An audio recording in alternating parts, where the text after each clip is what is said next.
कि आपका ध्यान भी नमाज के दौरान इधर उधर भटक जाता है? कभी कभार हम नमाज पढ़ते हुए नमाज पर अपनी पूरी तवज्जो दे नहीं पाते। बाज़ औक़ात हम नमाज पढ़ते हैं लेकिन एक बार भी अल्लाह को हम दिल से याद नहीं करते। ज्यादा पीछे जाने की जरूरत नहीं है, बस आप अपनी आखिरी नमाज को याद करें। उस नमाज के दौरान आपके जहन में क्या चल रहा था, या फिर आप यकसुई और सुकून से नमाज पढ़ने में कामयाब रहे? अगर आपका जवाब नहीं है और अक्सर आपको लगता है कि नमाज पढ़ने के दौरान ये कमी रहती है, तो इंशाल्लाह ये वीडियो आपके लिए मुफीद रहेगी।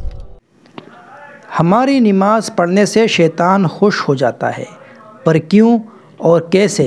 और कभी कभार वो हमें ऐसा करने पे मजबूर कर देता है कि अगर आपने ऐसी नमाज पढ़नी है तो इससे बेहतर है कि आप नमाज ही ना पढ़ें। पर ऐसा क्यों होता है? आइए चलते हैं इस वीडियो में देखते हैं। ध्यान मरकूज नहीं कर पाते, हमारा जहन दुनियावी बातों में उलझा रहता है। कभी कभार तो नमाज पढ़ने के दौरान हमारे जहन में नामुनासिब ख्यालात भी आ जाते हैं और ये चीज हमें बेचैनी में मुब्तला कर देती है और शैतान पूरी कोशिश करता है कि हमारी इबादत किसी न किसी तरह बेअसर हो जाए। क्या आपको वो वक्त याद है जब शैतान ने आपको नमाज से दूर रखा? उसने नमाज को आपके लिए मुश्किल बना दिया। फिर जब आपने नमाज पढ़नी शुरू की तब भी शैतान ने ध्यान हटाने की पूरी कोशिश की। अगर वो नमाज में खलल डाल सके या ऐसी कोई बात कर सके जो आपकी तवज्जो कम कर दे, तो वो इसे अपनी जीत समझता है। हाँ, शैतान आपके जहन में बेमकसद ख्यालात डालकर नमाज में आपको उलझाने की कोशिश करता है, लेकिन जब आप नमाज अदा कर रहे हो, चाहे आप पूरी तवज्जो न दे सके, फिर भी आप अपनी नमाज बतौर फर्ज अदा कर रहे हैं, वसवसों का शिकार न हो, ये कोई परेशानी की बात नहीं। कभी कभार आपको मायूस करने के लिए शैतान आपको ये सोचने पर मजबूर करता है कि अगर ऐसी नमाज पढ़नी है तो ना पढ़ना बेहतर है, ये तो नमाज ही नहीं थी, मेरा ध्यान कहीं और था। नहीं भाई, नहीं बहन, ऐसे ख्यालात को हरगिज अहमियत न दें, क्योंकि हर वक्त मुकम्मल यकसुई और सुकून से नमाज पढ़ना मुमकिन नहीं। ये कैफियत बरकरार रखना मुश्किल होता है, लेकिन जितना ज्यादा आप इस पर काबू पालेंगे, आपकी नमाज उतनी ही बेहतर हो जाएगी इंशाल्लाह। इस वजह से मैंने 7 नकात की एक फहरिस्त बनाई है जो हमारी नमाज में मददगार साबित होंगे और हमारी तवज्जो और यकसुई में इजाफा करेंगे। आपको नमाज साफ सुथरी और सादा जगह पर पढ़नी चाहिए। अगर आप किसी बेतरतीब कमरे में नमाज पढ़ते हैं या ऐसे कालीन पर जिसका डिजाइन नुमाया हो या जिस जगह मुख्तलिफ नमूने बने हो, तो ये आपकी तवज्जो हटा सकते हैं। ऐसी चीजों की वजह से मुमकिन है कि आपके जहन में गैर मुतल्लिका ख्यालात आना शुरू हो जाए। अपना मोबाइल फोन दूर रखें, आप उसे एयरप्लेन मोड पर डाल सकते हैं या उसकी आवाज बंद कर सकते हैं। इस तरह आप नमाज के दौरान नोटिफिकेशन, पैगामात और कॉल से परेशान नहीं होंगे। अगर आप ऐसी हालत में नमाज पढ़ें जब आपको बैतुल खला जाने की जरूरत हो या आप बहुत भूखे हो, तो आपका ध्यान नमाज पर मरकूज नहीं रह सकेगा। इसलिए बेहतर है कि पहले अपनी जरूरियात पूरी कर लें और फिर नमाज अदा करें। अगर आप फजर की नमाज के वक्त बहुत ज्यादा नींद में हो, तो आपकी रूह नमाज का हकीकी असर महसूस नहीं कर पाएगी। पहले आपको उस नींद की हालत से छुटकारा पाना होगा। उसके लिए आप ठंडे पानी के छींटे अपने चेहरे और गर्दन पर डाल सकते हैं और इसी तरह नमाज से पहले किसी खुली और ताजा हवा वाली जगह जाकर चंद गहरी सांसें लेना भी फायदेमंद हो सकता है। इन सब बातों के अलावा अगर आपकी कुरान की तिलावत दुरुस्त नहीं है या आप हुरूफ का सही तलफ़ुज़ अदा नहीं कर पाते हैं, तो आपको कुरान पढ़ने का सही लुत्फ हासिल नहीं हो पाएगा। इसीलिए हमें इसे दुरुस्त करना चाहिए और मारूफ कारी हजरात की सूरह की तिलावत सुननी चाहिए और फिर हमें अपनी तिलावत का जायजा लेना चाहिए। यकीनन मैं आपसे ये नहीं कह रहा हूँ कि आपको कहीं इमाम काबा बनना है, लेकिन अगर हम अपनी तिलावत और तजवीद को बेहतर बना लें और इसकी बाकायदा तालीम हासिल करें, तो हमें नमाज में ज्यादा सुकून और लुत्फ हासिल होगा। नमाज के अरकान को दुरुस्त तरीके से अदा करना भी बहुत जरूरी है और इसे अरबी में तादील अल अरकान कहते हैं। अब मैं आपसे पूछता हूँ, वो कौन सा शख्स था जिसने दुनिया की सबसे ज्यादा यकसुई वाली नमाज अदा की?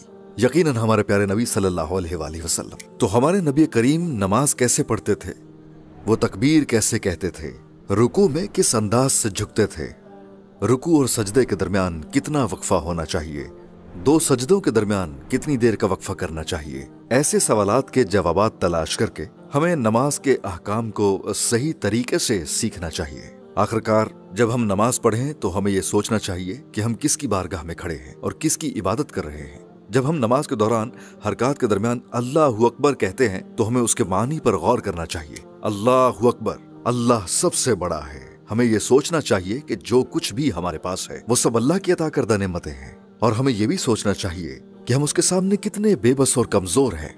ऐसे में जब हम ये तसव्वुर करते हैं कि हम कायनात के सुल्तान के सामने खड़े हैं, तो ये सोच नमाज में हमारी तवज्जो और सुकून को बढ़ा देगी। इन सब बातों के बाद चलिए असल नुक्ते पर आते हैं। वो क्या चीज है जो आपको ये कहने पर मजबूर कर दे कि शुक्र है मैंने ये सीख लिया। एक दिन एक शख्स उस्ताद बदियुज़्ज़मान नूरसी, जो कि इस्लाम के अजीम उलमा में से एक है, ان کے پاس آیا اور شکایت کی کہ وہ نماز میں روحانی سکون اور لطف محسوس نہیں کر پاتا۔ استاد بدیع الزمان نے اس شخص کو بہترین جواب دیا، یہ دنیا خدمت اور فرض کی جگہ ہے، اجر کی جگہ نہیں۔ نیک اعمال کے اجر، برکتیں اور نور برزخ میں، درمیانی دنیا میں اور آخرت میں ملیں گے۔ دنیا میں ان دائمی انعامات کو لانے کی کوشش کرنا اور انہیں یہاں پانے کی خواہش کرنا، اس بات کی کوشش کرنا ہے کہ آخرت کو دنیا میں برکات حاصل کرنے کا وسیلہ بنا لیا جائے۔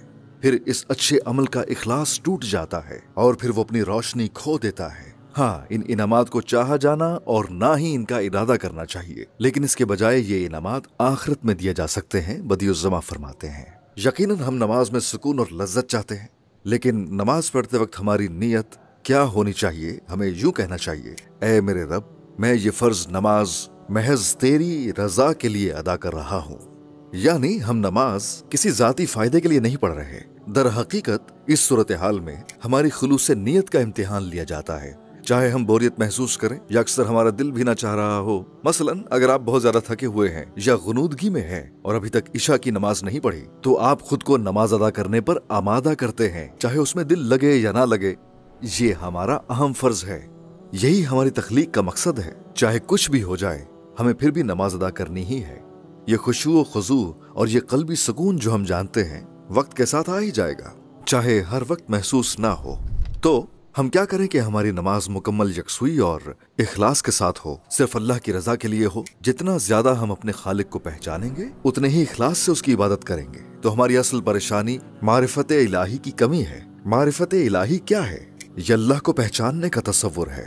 اگر ہم اپنے خالق کو بہتر طور پر جان لیں تو ہماری عبادات اور نمازوں کا معیار یکسر ہی بدل جائے گا۔ تو ہم اللہ کو بہتر طور پر کیسے جان سکتے ہیں؟ ایمان کی سچائیوں کے ذریعے، قرآن مجید کی تلاوت سے، اس کی تفاسیر پڑھ کر جو قرآن کے معنی کو واضح کرتی ہے۔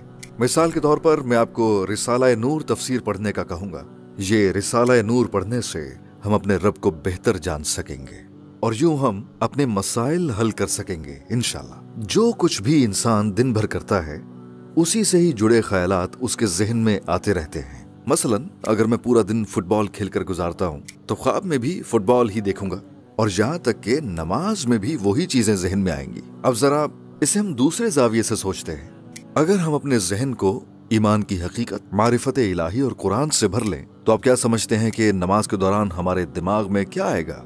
ہم رب العالمین کے بارے میں سوچیں گے۔ جو سچائیاں ہم نے سیکھی وہ ہمارے دماغ میں آ جائیں گی، حتیٰ کہ ہم خواب میں بھی قرآن پڑھیں گے۔ اسی لیے ہمیں اللہ کے پہلے حکم پر عمل کرنا چاہیے۔ اللہ نے قرآن کی پہلی آیت میں ہمیں جو کرنا ہے وہ بتا دیا ہے۔ تو پہلی آیت کیا ہے؟ اقرا، پڑھ۔ تو ہمیں قرآن پڑھنا چاہیے۔ کائنات کی کتاب کو پڑھیں۔ بادلوں کو دیکھ کر ہم کائنات کی کھلی نشانیوں کو پڑھ سکتے ہیں۔ پہاڑوں کو دیکھیں، پھولوں اور ستاروں کو دیکھیں، اپنی ذات کو سمجھیں۔ اس کے بعد انشاءاللہ اب اپنی نماز سکون اور اخلاص کے ساتھ ادا کرنا شروع ہو جائیں گے۔ ویسے اگر آپ کے پاس کوئی تجاویز ہیں جو نماز میں آپ کی توجہ مرکوز رکھنے میں مدد دیتی ہیں تو آپ انہیں کامنٹ سیکشن میں شیئر کر سکتے ہیں۔ اگر ویڈیو اچھی لگی ہو تو اس ویڈیو کو ایک لائک کیجئے اور ہمارے چینل کو سبسکرائب کیجئے۔ جزاک اللہ، اللہ حافظ۔